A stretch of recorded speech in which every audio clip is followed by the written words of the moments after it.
नमः शिवाय। हर हर महादेव शंभु। जय श्री कृष्णा मित्रों, कैसे हैं आप सब। शिव शक्तम चैनल पे आप लोग का हार्दिक स्वागत है। और चैनल पे यदि नए हैं तो विनम्रता के साथ निवेदन करूंगा कि चैनल को सब्सक्राइब कर लें ताकि हमारे द्वारा बनाई भी कोई भी वीडियो सबसे पहले आपको प्राप्त हो। वीडियो में दिखाई जाने वाली जानकारी यदि आपको अच्छी लगे ज़रूर लाइक करें, शेयर करें, सब्सक्राइब करें, क्योंकि शिव शक्तोम चैनल पे और भी बहुत सारी ज्ञानवर्धक वीडियोस पहले से उपलब्ध हैं, आप उनका भी लाभ ले सकते हैं। आज बात कर रहे हैं मित्रों फिर ठाकुर जी की कृपा से, माँ जगदम्बा की कृपा से महान एकादशी पर्व के बारे में। और युधिष्ठिर जी ने पूछा ठाकुर जी से कि महाराज जी आप ये बताइए श्री कृष्ण जी कि चैत्र मास की कृष्ण पक्ष की ये जो एकादशी तिथि आएगी इसका नाम क्या है, इसको करने का फल क्या है और क्या इसका महात्म्य है। तो कहीं ना कहीं श्री कृष्ण जी ने जो बताया युधिष्ठिर जी को, और कहते हैं कि ऐसा ही एक बार प्रश्न जो है नारद जी ने भी ब्रह्मा जी से पूछा था कि ब्रह्मदेव ये जो कृष्ण पक्ष की एकादशी है इसका महात्म्य जो है, इसके बारे में जो विस्तार महात्म्य है इसके बारे में मुझे बताइए। क्योंकि कोई भी एकादशी है, चाहे वो कृष्ण पक्ष की है चाहे वो शुक्ल पक्ष की है। अब बहुत सारे संप्रदायों में बहुत सारे अलग अलग लोगों के मतों के अनुसार कोई सिर्फ कृष्ण पक्ष की एकादशी करने वाले हैं, कई सिर्फ शुक्ल पक्ष की एकादशी को ही करना सही मानते हैं कि जो पूर्णिमा पर्यंत 15 दिन आते हैं जी हम शुक्ल पक्ष वाली एकादशी ही करेंगे। लेकिन कई ऐसे भी हैं जो ठाकुर जी के और माँ जगदम्बा के अनन्य भक्त हैं जो साल की सभी एकादशियों को करते हैं। और अभी आगे आने वाले समय में वो सबसे बड़ी माने जाने वाली एकादशी भी कहीं ना कहीं आने वाली है आगे थोड़ी टाइम के बाद में, जिसे निर्जला एकादशी कहा जाता है। कि कहते हैं कि जो एक निर्जला एकादशी कर ले उसको बाकी सभी एकादशियों का फल जो है वो मिल जाता है। लेकिन भैया एक तरफ इतने सारी एकादशियाँ बारी बारी से करनी है, एक तरफ एक ही दिन में जो है निर्जल रह करके, क्योंकि भैया बिना भोजन के फिर भी कहीं ना कहीं सब लोग जो है अपना निर्वाह कर लेते हैं, लेकिन बिना जल के वो भी सबसे ज़्यादा बड़े गर्मी के दिनों में करना, इससे बड़ा तप तो भैया पर होगा तभी जब ठाकुर जी की कृपा होगी। और ये कितने भी चाहे बाकी एकादशियों के व्रत हैं, चाहे कृष्ण पक्ष के हैं चाहे शुक्ल पक्ष के हैं, सबके सब व्रत को जो है किया जाता है वो ठाकुर जी की कृपा ही होती है किसी के ऊपर। तो पहले व्रत रखने की इच्छा जागृत होती है या कोई ना कोई ऐसी घटना घटित हो जाती है, जैसा कि जो आज मैं आपको कथा बताने वाला हूँ उसको अंत तक श्रवण करिएगा, क्योंकि ठाकुर जी की कृपा से ही कथा को सुनने का फल भी प्राप्त होता है और कथा सुनने को ही तभी मिलती है। आप कई सारे ऐसे, मैं हर बार बात करता हूँ कि बहुत सारे ऐसे कारण हो जाते हैं कई बार कि आप मंदिर नहीं जा सकते, समय का अभाव है, और कहीं ना कहीं कुछ ऐसी व्यवस्थाएं भी हैं कि ब्राह्मण देवता को, पंडित जी को आप घर नहीं बुला सकते कथा श्रवण करने के लिए कि आइए पंडित जी। समय की व्यवस्था भी हो सकती है, कोई रोग हो सकता है घर में, या कोई ना कोई ऐसा स्थिति ऐसी हो सकती है कि आप जो है ना बुला पाएँ। पर हमारी वही नित्य कोशिश है, छोटी सी एक छोटा सा प्रयास है, जैसे गिलहरी ने किया था राम सेतु बनाने के समय, कि जो लोग घर बैठे हुए हैं चाहे अपने मोबाइल स्क्रीन पे, अपने लैपटॉप स्क्रीन पे, वो जो ये कथा का लाभ है कहीं ना कहीं वहाँ तो वो ले पाएँ। देखिए वो मैं आपकी बात से, कई लोगों की बात से सहमत हूँ कि फिजिकली जाके मिलना, सामने से कथा सुनना वो एक अलग एक्सपीरियंस है। लेकिन जो बेचारे घर बैठे हैं या कहीं ना कहीं रोगी हैं, कहीं चल के मंदिर नहीं जा सकते, बहुत सारे कारण कई बार हो जाते हैं। तो हमारा तो प्रयास यही है कि ठाकुर जी जो उन दिव्य भक्तों को जो यहाँ भी भाव से पूरी कथा सुने बिना अपना जो है ध्यान को भटकाए हुए, क्योंकि अब ऐसा नहीं है कि आपने स्क्रीन पे कथा को लगा लिया उसके बाद आप अन्यत्र कुछ और करने लग जाएं, और उसके बाद में फिर जब थोड़ी देर गुजर जाए तो फिर आधी या अधूरी कथा रह जाए तो आप बोले यार कि कहाँ था मैं। कई बार ऐसा होता है ना, पर ये तभी होता है जब आपका ध्यान जो है वो उस चीज़ में ना हो।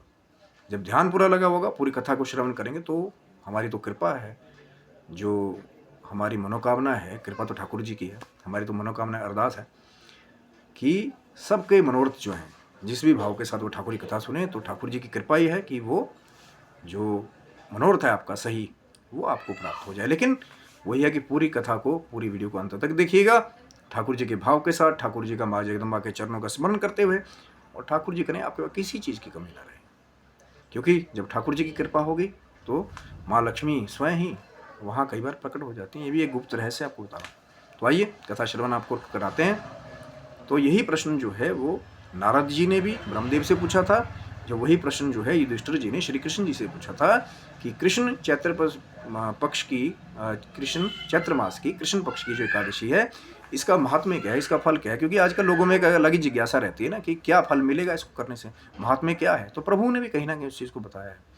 तो जैसा उत्तर युधिष्ठिर जी को श्री कृष्ण जी ने और ब्रह्मदेव ने कहा था कि ये जो कृष्ण पक्ष की चैत्र मास की एकादशी है, बाकी एकादशियों की तरह ये बहुत फलदायी है।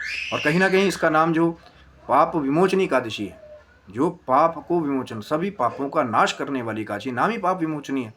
तो वो जो पाप विमोचनी जो एकादशी है, उसका एक इतना फल है, इतना बड़ा फल है कि बड़े से बड़ा पाप भी जो कहते हैं, अगर भाव के साथ इसको किया जाए पूरे नियम के साथ, तो वो दूर हो जाते हैं। और कहीं ना कहीं इस पाप विमोचनी एकादशी के दिन जो ठाकुर जी का, नारायण का पूजन किया जाता है, उसका भी एक अन्यत्र ही फल है। तो आइए कथा को श्रवण करते हैं।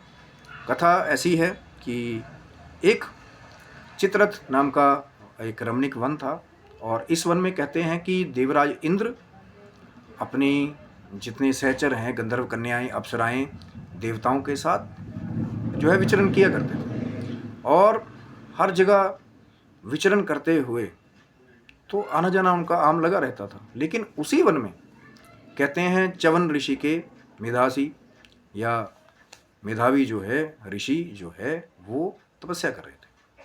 और कहीं ना कहीं बहुत बड़े शिव उपासक थे, शिव की तपस्या में लीन रहने वाले और एक निष्ठ होकर के तपस्या करने वाले थे। लेकिन कहीं ना कहीं वो, उनका उद्देश्य कुछ और था उस वन में तपस्या करने का। लेकिन जो देवराज इंद्र की जो अप्सराएं थी, कहीं ना कहीं जो आम उस वन में विचरण किया करती थी, तो एक बार कहते हैं कि ऋषि को देख करके मंजू घोषा नाम की जो अप्सरा थी, वो, अब होता है ना सबको अपने रूप लावण्य का कई बार बहुत अहंकार होता है, जो अप्सराएं हैं कि हम सुंदर है, हम किसी भी ऋषि मुनि का तपस्या जो है उसको भंग कर देंगे, है ना। क्योंकि एक वो साधक है जो अपनी तपस्या के लिए वन में गया है, तपस्या करने के लिए, और एक जो है सिर्फ वन की सुंदरता को देखने के लिए वहाँ पे विचरण कर रही है।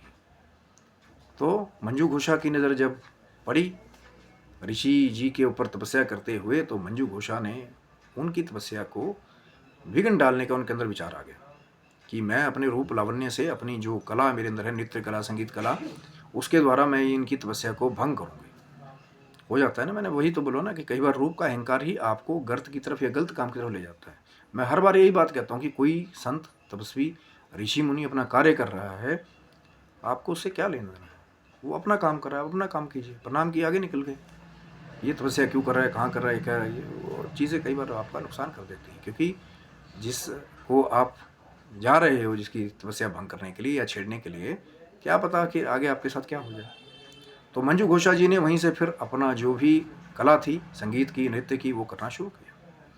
और धीरे धीरे हुआ भी वही कि जैसे ही ऋषि मुनि के कानों में वो संगीत की वो मधुर ध्वनि कहीं ना कहीं मंजू घोषा की पड़ी, तो उन्होंने जब अपने नेत्र खोले, तो युवावस्था वाले जो ऋषि थे, उनके ऊपर भी कहीं ना कहीं मंजू घोषा का वो जो रूप लावण्य का, सौंदर्य का एक जादू था। कहीं ना कहीं मंजू घोषा उसको चलाने में कामयाब हो गई। क्योंकि तपस्या करना और उसको निभा लेना, उस पर बने रहना, बहुत सारे विघ्न आते हैं। तभी तो कहते हैं ना कि ऋषि मुनि जो है वो जंगल में इसलिए जाया करते थे कि वहाँ पे कोई अन्यत्र ना मिल जाए। लेकिन कालवश है कि बाधाएं वहाँ भी आपको मिलेंगी। तो ऋषि जी ने जैसे देखा तो रूप लावण्य पे जो है आसक्त हो गए और मोहित हो गए वहीं पे ऋषि मुनि, क्योंकि अब युवावस्था भी थी। और कहीं ना कहीं अप्सरा जो है इंद्र की सभा की अप्सरा है भाई, तो फिर मोहित हो गए। और कहते हैं कि फिर ऋषि ने अपना वो तपस्या का आसन छोड़ करके फिर वो मंजू घोषा के रूप पर आसक्त होकर के फिर वहाँ पे जो है ऐसे ही घूमने लगे, रति क्रीड़ा होने लगी। और कहीं ना कहीं क्रीड़ा करते करते जो है कहते हैं कि 57 वर्ष जो है वो बीत गए। ऋषि मुनियों के ज़माने की बात है भाई, कि अपनी तपस्या को छोड़ दिया, तपस्या के फल को कहीं ना कहीं उन्होंने बीच में छोड़ दिया। जिस भी उद्देश्य से वो तप कर रहे थे वो बीच में ही रहे। कई बार ऐसा होता है कि हमारा उद्देश्य कोई और होता है, लेकिन कोई ऐसी माया हमारे बीच में आ जाती है, कोई विघ्न ऐसा आ जाता है कि हम अपना उद्देश्य ही भूल जाते हैं। और कहीं ना कहीं माया में ही जा कर के जो भक्ति हर एक चीज़ की मूल है, हर एक चीज़ का जड़ है, जो हर एक फल को देने वाली खान है, उसी को हम लोग छोड़ देते हैं माया के प्रभाव में आकर के। तो हुआ वही कि च्यवन ऋषि पुत्र ने वही काम किया, सब कुछ छोड़ दिया और जो है क्रीड़ा में व्यस्त हो गए। तो 57 साल तक कहते हैं कि क्रीड़ा चली। तो एक दिन कालवश जो है मंजू घोषा ने ये विनय प्रार्थना की ऋषि पुत्र से कि महाराज, आपके साथ मुझे बहुत समय व्यतीत हो गया है, अब आप मुझे जो है वो जाने दीजिए स्वर्ग के लिए, कि मैं स्वर्ग की अप्सरा हूँ, मुझे इंद्र की सभा में वापस जाना है। तो क्योंकि कहीं ना कहीं जो अहंकार की पूर्ति तो पहले ही हो गई थी मंजू घोषा की, जब तपस्या को उन्होंने बाधित कर दिया था, और कहीं ना कहीं अपना तप जो छोड़ दिया, तो इसी में मंजू घोषा अपनी जीत कहीं ना कहीं मानती मानती, लेकिन बहुत समय व्यतीत हो गया। और जब वापस उसकी जाने की इच्छा हुई, तो फिर जैसे ही ऋषि पुत्र के आगे, च्यवन ऋषि के पुत्र के आगे उन्होंने अपना जो है निवेदन रखा, तो च्यवन ऋषि के पुत्र को गुस्सा आ गया कि आपने मेरी तपस्या को भंग किया। तो एकदम होता ना कोई आदमी जैसे होश में आता है बड़ी गहरी निद्रा से, तो ऐसा ही च्यवन ऋषि को फिर जो है आभास हुआ कि मैंने अपना बहुत बड़ा नुकसान कर दिया, बहुत समय व्यतीत हो चुका है इसके जो है मंजू घोषा के रूप लावण्य के चक्कर में आकर के मैंने अपनी तपस्या का त्याग कर दिया, और कहीं ना कहीं वो जो फल मुझे मिलने वाला था तपस्या का, कहीं ना कहीं वो बीच में ही वो बाधित हो गया। तो फिर क्रोध आ गया ऋषि को। तो ऋषि जी ने श्राप दे दिया कि मंजू घोषा जाओ, तुम्हारे इस रूप लावण्य की वजह से मेरी तपस्या जो है भंग हुई है, और तुमने मेरा बहुत सारा समय जो है वो ज़ाया किया है। तो जाओ जाकर के तुम्हारे को एक पिशाचिनी की योनि प्राप्त हो, जाओ जाकर के पिशाचिनी बन जाओ। और ऐसा क्रोधित होकर के शराब जो है ऋषि ने दे दिया, क्योंकि तपस्वी थे, सिद्ध थे, संत थे, जो कह दिया वाक सिद्धि की बात हम तभी तो बार बार करते हैं, वो हो गई। और कहते हैं कि फिर जब शराब दे दिया ऋषि पुत्र ने, तो मंजू घोषा जो है वो क्षमा याचना करने लगी कि महाराज क्षमा कीजिए कि मेरी ऐसी कोई मंशा नहीं थी, लेकिन कालवश मुझसे ये अपराध हो गया, अब आप ही मेरा उद्धार कीजिए, मुझे इसका मार्ग तो बताइए, श्राप तो आपने मुझे दे दिया। तो जब कैब ऋषि हैं, थोड़ी देर के लिए क्रोध भी होता है, लेकिन फिर शांत भी है। तो फिर ऋषि पुत्र को दया आई, उन्होंने फिर मंजू घोषा को ये उपाय बताया कि आप जो है यही जो चैत्र मास की कृष्ण पक्ष की जो पाप विमोचन एकादशी आएगी, उसका आप व्रत कीजिएगा, उसके बाद आप इस पिशाचिनी योनि से आपकी मुक्ति हो जाएगी। इतना प्रभावशाली और पाप को खत्म कर देने वाला ये एकादशी व्रत महात्मा है, इसकी ये छोटी मोटी बात नहीं है। और कहीं ना कहीं जब मंजू घोषा को वो उपाय बता दिया, तो जो ऋषि पुत्र थे वो चल पड़े अपने पिता च्यवन ऋषि के आश्रम में। जब च्यवन ऋषि के आश्रम में वो पहुँचे और उन्हें पता लगा कि शराब के बारे में या जो भी पूरी घटना घटित हुई, तो फिर च्यवन ऋषि ने काफ़ी सुनाया फिर अपने पुत्र को कि आपने बहुत गलत किया, और आपने अपनी तपस्या को बीच में ही जो है वो भंग कर दिया, एक माया के स्वरूपिणी वासना से युक्त होकर के।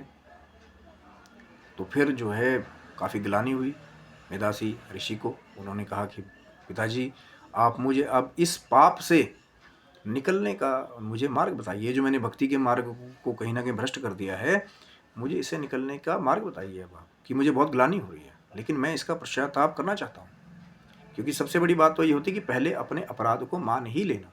आजकल तो कली काल में तो ऐसा हो गया कि लोग अपराध को मानना तो दूर, कई बार दूसरा ही जो सही आदमी होता है उस पर ही अपराध के इल्ज़ाम लगा देते हैं।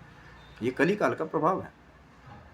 लेकिन पहले के जो हमारे ऋषि मुनि, चाहे देवता थे, यक्ष थे, गंधर्व थे, जब पाप हो जाता था, श्राप मिल जाता था, तब भी वो उसके उपाय की खोज करते थे कि कैसे हमारा प्रायश्चित हो, कैसे हमारा उद्धार हो। लेकिन एक कलयुग का मनुष्य है कि ये बस करते ही जाओ, उसको मानना भी नहीं, और अगर कई बार कोई बोध करा दे तो फिर उल्टा ही फिर उसके ऊपर उसका इल्ज़ाम लगा देते हैं।